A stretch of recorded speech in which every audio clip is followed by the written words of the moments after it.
Hey guys, my name is Elijah and in this tutorial I will show you how to change your email on Crunchyroll. First thing you will have to do is to go to your profile picture and click on it.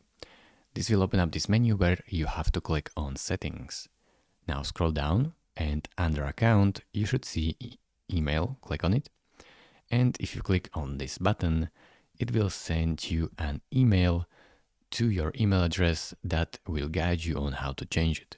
So go to your email, click on the new email from Crunchyroll, and as you can see, I need to change your email, yes, so I can click on change email right here. This will open up a new page and just basically type right here your new email and confirm your new email right here, and then type your current password and click on update email. It is really this simple. Thank you very much for watching. If this video was helpful to you, consider subscribing and liking this video, and I will see you in the next tutorial. Bye bye.